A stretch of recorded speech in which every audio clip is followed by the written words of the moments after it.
How's everybody doing? This is Ruben once again with Philosophy. If you liked any of my past videos, definitely subscribe, like the videos.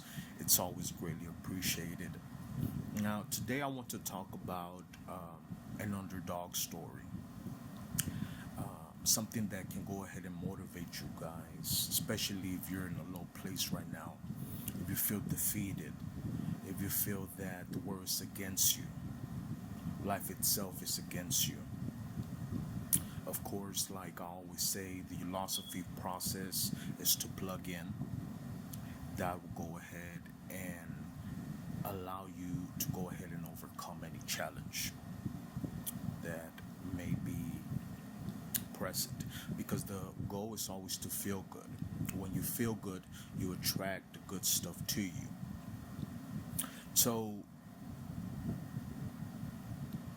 plugging in, which is listening to audios, positive audios nonstop, reading positive books nonstop, and going to social events that like-minded people are gathered. There's many clubs out there that you can join. There's many seminars, talks that you can join. The one I would go ahead and suggest to you would be to join a local good church that preaches the grace message. That's a great way to go ahead and find support, find good friendships, and listen to good word. The reason for that, and I'm going off the subject, but I just feel that I should go ahead and tell you briefly about the plug-in system. When you go ahead and listen to positive audios, it hits a certain part of the brain. When you read books, positive books, excuse me, it hits a different part of the brain. When you listen to positive information, uplifting information in a live setting, it hits another part of the brain. So if you listen to audios only, you're not hitting the other parts of the brain, so that information won't integrate into your DNA. If you read positive books only, then you're missing the other two parts. If you go to live events only with positive information, you're only hitting one part of the brain. The goal with the philosophy system is to hit every single part of the brain. The videos, the audios are here on YouTube. The positive books, go ahead and find them. I definitely suggest getting grace-based Christianity books based on grace, but you can get any positive book, right? Self-help book, whatever you are into, and the life settings. Hitting those three parts will integrate the positive information into your DNA. And what I mean by that is that I want you to get to a point that you don't manually have to think about this information. You just are this information. You're positive. You don't have to self effort. You are that being. Of course, during the process, you have to manually go ahead and do these things and think about these things, meditate on these things. But if you hit every single part of the brain, you'll go ahead and integrate this into your DNA.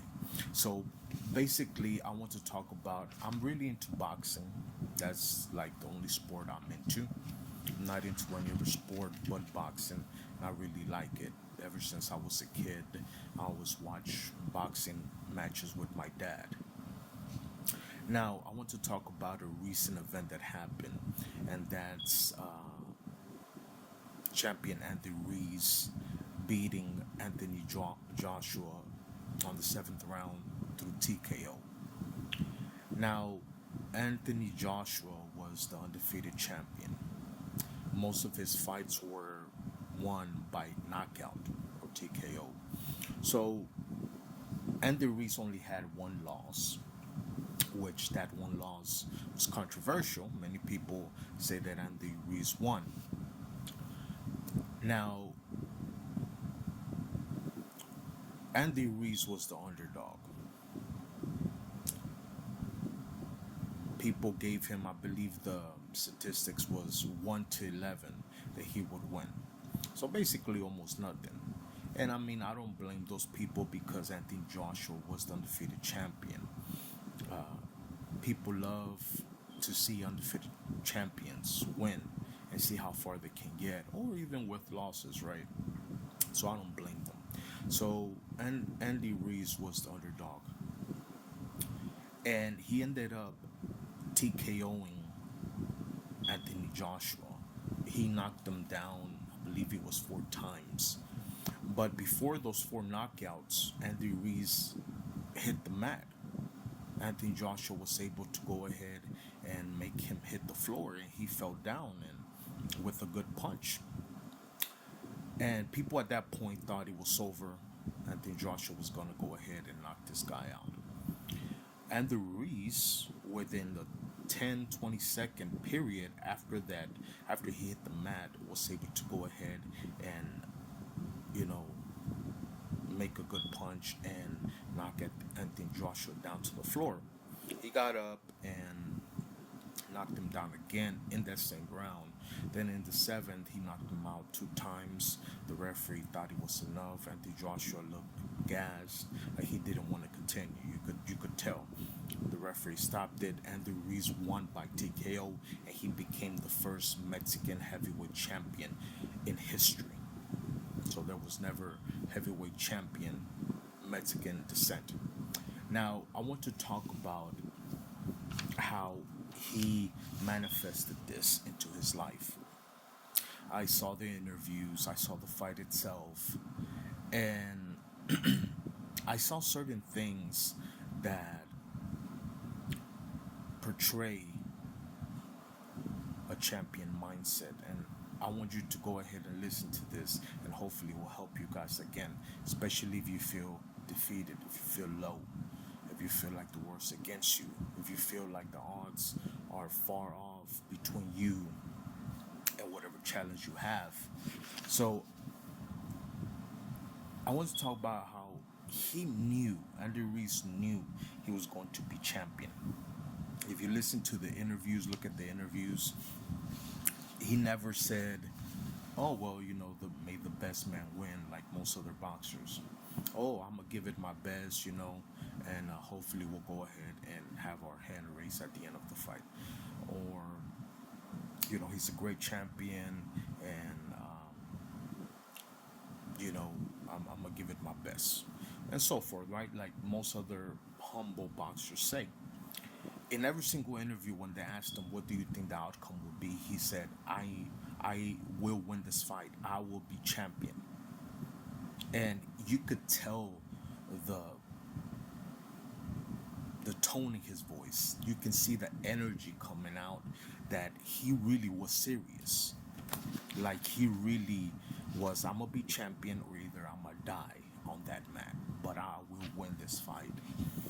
If you look at the weigh-in,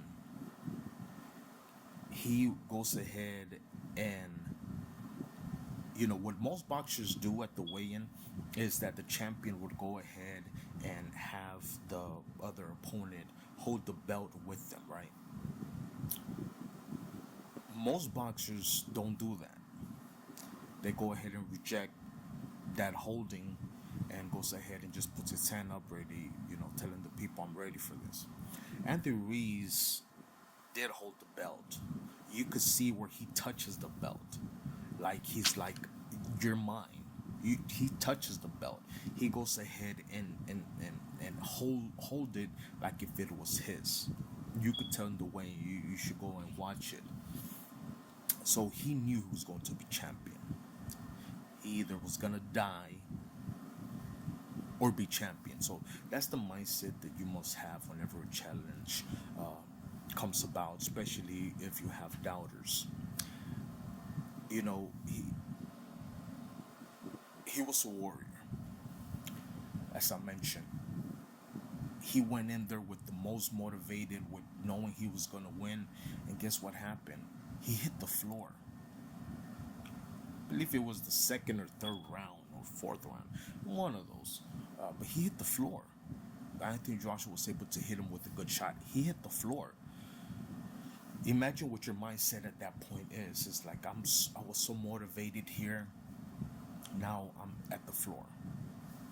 That's what happens a lot whenever you're going after your dream. You feel so motivated, like nothing can stop you, and suddenly you see yourself on the floor. This happens a lot. And what determines the champion from just another person that wanted to reach his dreams but given up is that what happens after that knockdown. Well, you get up and you go harder. And that's what Andy Ruiz did. He got up. Everybody thought Nathan Joshua was gonna knock him out, like this, then the end of the fight. Just watch. And then Ruiz was able to go ahead and hit him hard and knock him out on the floor. Anthony Joshua got up, and then I believe within 20 seconds or so, he knocked him out again in that same round. So he got knocked down. You could tell with the punches that he was throwing after that he got angry. Again, he had that mindset, either I'm gonna die or be champion. And he was able to go ahead and do that. And then on the seventh round, he knocked him out twice. The referee stopped the fight. Another thing, he is humble. You could tell in the interviews before and after. He's a humble guy. You could hear it in his voice. You can see it with his posture.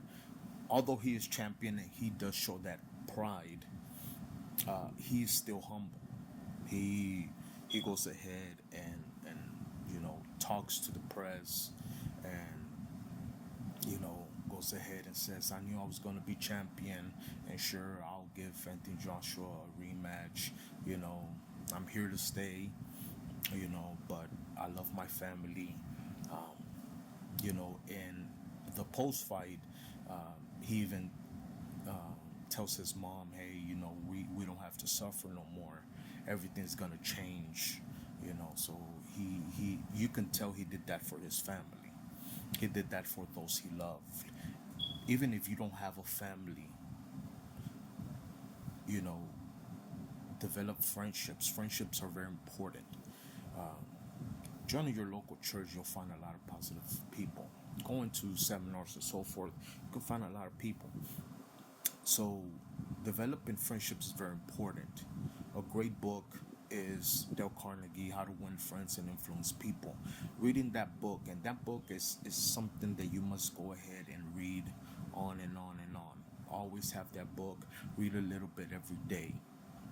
That's a book. Read your Bible, listen to grace-based messages, or whatever you want to, whatever you want to listen to. But make sure that the Dale Carnegie is one of the books that you're reading every day, even if it's just a little bit. That's a book that you must read. You will never stop reading this book. There's a great saying, when should I go ahead and just stop reading books, listening to audios, going to live events? You should. The only time you should stop doing these activities is when you absolutely love these activities.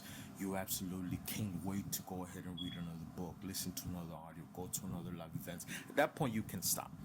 And again, at that point, you can't stop because you love doing those activities. So doing it over and over again, you will develop loving these activities. So he's humble, and reading books like Dale Carnegie, reading grace-based messages, reading the Bible, reading other books on personality traits, definitely will go ahead and humble you. When you're humble, and you know that, look, it's not me that won this champion. It's not me that had this great result. It's a higher power. It's God. That humbles you, and you don't develop that pride that takes over you. You don't blow yourself up. It's like a balloon. You blow the balloon up, sooner or later it's gonna pop. So pride kills. So there's nothing wrong with being proud of winning this champion and patting yourself on the back. Absolutely not. But don't blow yourself up. Make sure you stay humble. Make sure you realize that it wasn't you that made that success. It was a higher power. It was God. That will humble you. And when you're humble, you will achieve greatness. This is how you achieve greatness. What you don't pride yourself on too much on your success. That is what achieves greatness. Now, again, he was a chubby guy, and people always made fun of that. They said, "No, he's a chubby guy. He looks like he never exercised. He's not gonna win the fight. He's not a champion. Look at his size." You can tell that angered him as well. Like, I'm gonna show all these people. Like, everybody was against him. So he went ahead and also developed that anger to go ahead and prove all the people wrong because they always made fun of his weight. Another thing, the best things happen when you least suspect it. When you go ahead and do the right things consistently, reading books, listening to audios, going to live events, that will give you the energy to go ahead and effortlessly do the activities that will bring result. When you do this and you let go and say, "Look, I'm not that smart. Whenever God wants, He will give me that success." When you do that, when you least suspect it, that success will come. You can go ahead and think about, okay, I'm focusing on this dream and so forth, and you put a time period on it. 99%, 99.9% of the time, it will never happen when you expected it. The best things always happen when you least suspect it. From relationships, you find a great person that becomes your wife. It happened when you least suspect it. You win a championship. You win this big result. You get this big break financially. You get this big break in your family, or so forth. The best things always happen when you least suspect it. The same thing with Andy Ruiz. Everybody expected Anthony Joshua to win. The best things happen when you least suspect it. And now he made history. He's the first Mexican heavyweight champion of the world. So the best things happen when you least suspect it. Let go. Know that you're not that smart. The success will come. Another thing, and I want to end this video with this. You can look at his interviews and so forth, and his training, and other people that have trained with him. They always say, "Look, he works extremely hard. It may seem like he doesn't train because of his weight, but trust me, he works extremely hard." And again, that is the process that must happen for you to go ahead and receive results. If you feel demotivated, again, listening to audios, reading books, going to live events, and positive information will give you the energy to go ahead and do the activities. When you go ahead and do the activities and you hate doing those activities, it's better to stop, because you're going to go ahead and get a bad result. Plug it into the system. That will go ahead and give you the energy and the stamina to go ahead and do whatever you need to do, and enjoy the process. If you're not enjoying the process, it's because you're not plugged in. Go ahead and enjoy the process. As I talked about, there's certain people, they're born with, this desire to do a certain thing, and they get results. Those are small. Most of us, we have to develop. This is not time to go ahead and say life is unfair and so forth. No. We must go ahead and develop this. And that's the point. That's the point of philosophy. Allowing you to realize that you can be, do, or have whatever you want. You can go ahead, if you come from the lowest of the lowest, changing your attitude, changing your mindset, reading books, listening to audios, going to live events will change your DNA, will change that being that you are to be a success magnet. And that is the goal of philosophy. I want to thank you for watching this video. If you like this video or any of my past videos, please like, comment, or subscribe. It's greatly appreciated.